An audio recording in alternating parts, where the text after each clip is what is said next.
I moved into my new hacienda, and I don't have any furniture right now. This room is completely empty. If I were to show you my setup, you would die laughing because there's rags all over the walls and other things trying to keep the sound from echoing. And if I do echo, let me know. This is the first time I'm recording here. And again, there's no furniture in the room, so I apologize for that. Now, as I was unpacking yesterday, I saw the funniest stuff that I have ever seen on the internet. And then I saw people covering it, like Styx Hexenhammer and others, and none actually touched on the reason on why it's happening, which is what I'm going to do in this video now.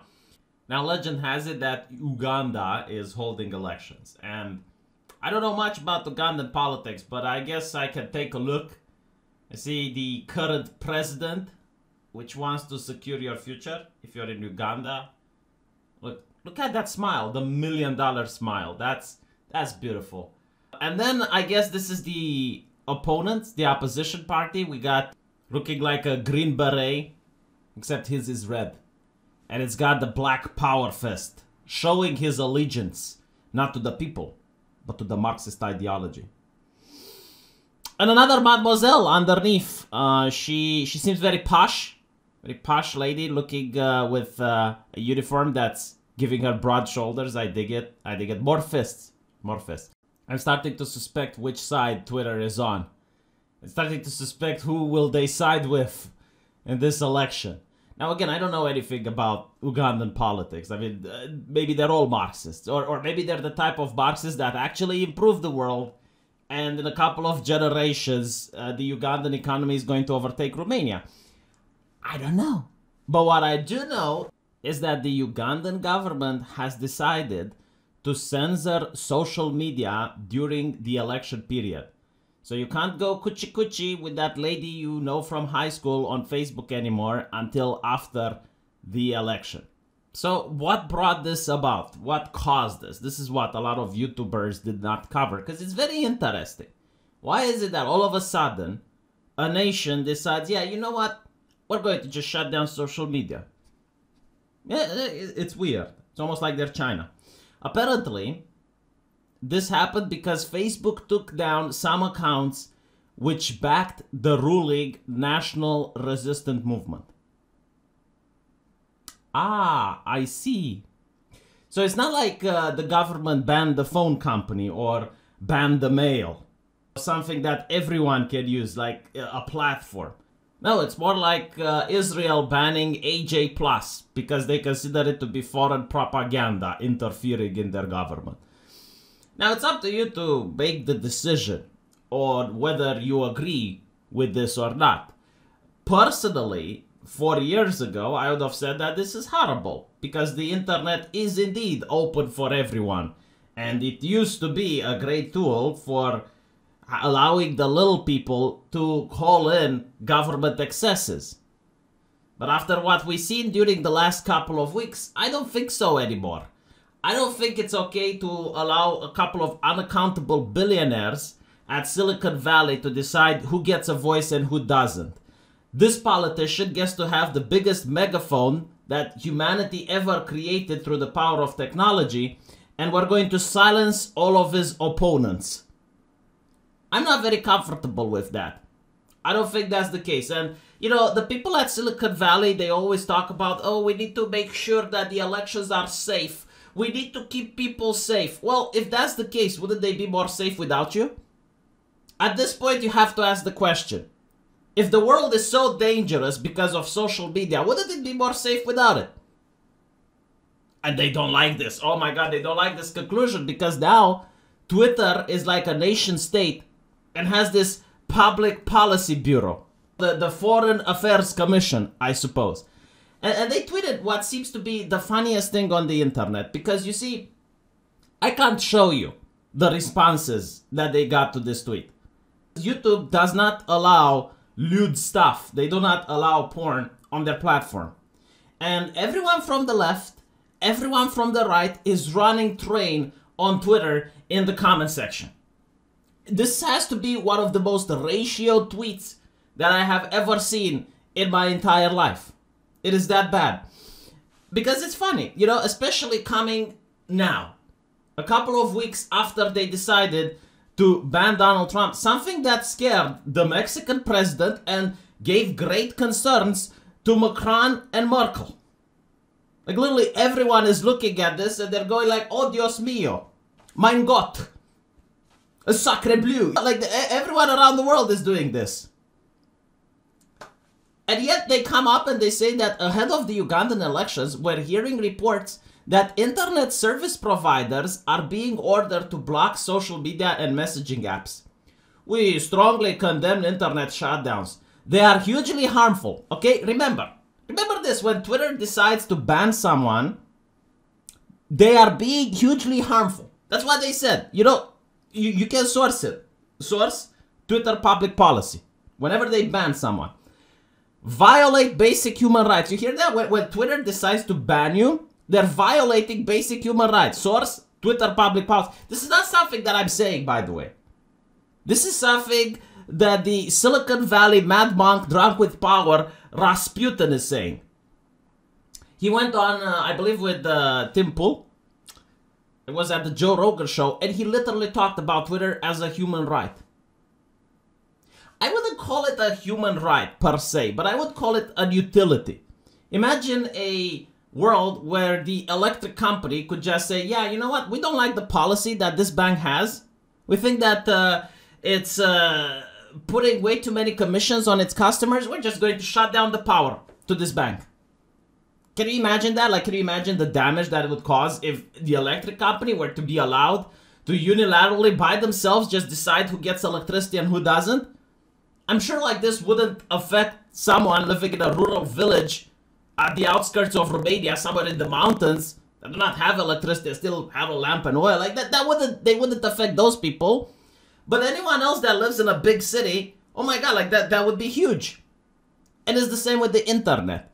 If internet companies decide to unilaterally make these political decisions without any input from the outside whatsoever, or any accountability for that matter, it wouldn't affect the people living at the outskirts of society, in the mountains, in a forest, right? But it would affect the people that are living in a big city. Good luck finding a job if you don't have a social media account. When they ask you in your resume, like, can you show me social media? Oh no, I got banned. What did you do? Oh, I posted something edgy. I posted a South Park joke. You're not going to get a job. Good luck having a business without social media. Good luck running for office without social media. It's too important. So I wouldn't consider it a human right, but I would definitely consider it a utility. It would be in the same thing. The electric company can still operate on a profit. It's not owned by the state. But that doesn't mean that the electric company can just shut power during a presidential conference.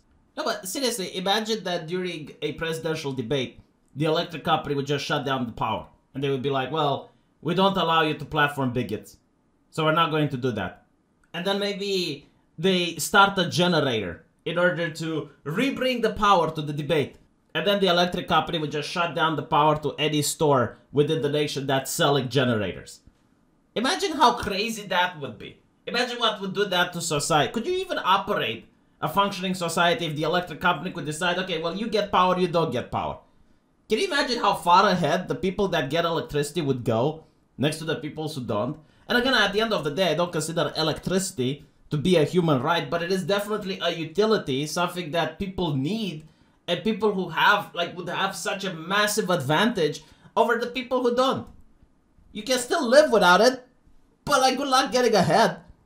And that's the main problem here. That is the issue. Because all of these social media companies, which are a great boon to humanity, I'm not even kidding, like, you can find most of mankind's knowledge on a phone. I mean, back in the day, a doctor would have to actually go to a library whenever facing a rare illness. Nowadays, just take their smartphone even for like common illnesses, because they're like, oh, I forgot, like, is this symptom within the Crohn disease or not? And they're like, tick, tick, tick, oh, it is. That's reality. I see it in the hospitals. Like, I know people doing it. Even good doctors do it. That's how dependent we have become on this technology. And to allow billionaires to just decide who gets it, how they can use it, and blah, blah, blah. We never had the conversation whether or not it's acceptable. Because things are the way they are because they just went towards that direction.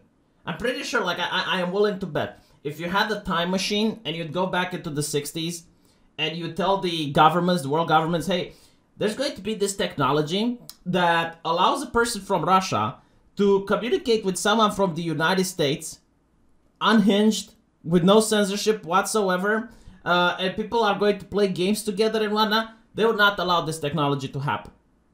Because at the time, they looked at the internet as a toy and as something that's a trend. It's going to go up and then it's going to go down. And this is why people from Silicon Valley do not want this conversation to happen. Because right now, they operate like it's the Wild West. A chocolate factory is more regulated than social media companies are. The idea that it's a private company can do whatever it wants is like saying, well, okay, well then oil companies can do whatever they want. Don't complain about oil spill. Why don't you start your ocean cleaning company then? Such a bizarre statement. Like literally no one believes that. Unless you're a narco-capitalist. And a lot of people that say my private company can do whatever they want, they're not even anarcho-capitalists. Most of them have the hammer and sickle in the bio.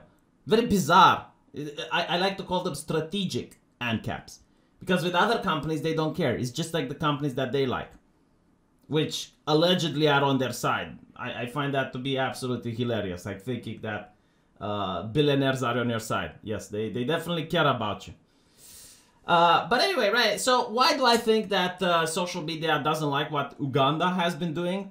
I think it sets a precedent. I don't think that they legitimately care that much about the Ugandan politics. I just think that they don't want other nations to do the same and reach to the same conclusion. Because again, if they were just platforms, if they were like the phone company or the mailing company, where everyone gets to share information, you cannot make the argument that they need to be shut down before an election. But when it's so obvious and blatant that they're playing favorites and they get to pick and choose candidates that they like over candidates that they don't, and this is not left and right issue, by the way. Like Tulsi Gabbard, for example, didn't fall into the graces of Silicon Valley. And it's very difficult to win an election if you're not in the graces of Silicon Valley right now. Like if I was running, I would definitely have my first priority to get into the graces of the billionaires at Silicon Valley. It's much better than getting in the graces of people that are in the banking elites. It's better than getting in the graces of the media. It beats everything. So this is why some governments go like, oh, okay, just turn them off now. Apparently it's not going to do much. Like people can still use VPNs. It's just that the overwhelming amount of people, like the normies, as internet slang likes to call them, they're not going to use VPNs. So yeah, shutting it down may have an effect. I just don't think it's the effect they desire. And finally, it's funny how they don't complain about China, isn't it? Right? Like Twitter doesn't complain about China, which, if I'm not mistaken, like I'm sure they ban YouTube, like they censor YouTube in China. I don't know if they censor Twitter in China as well.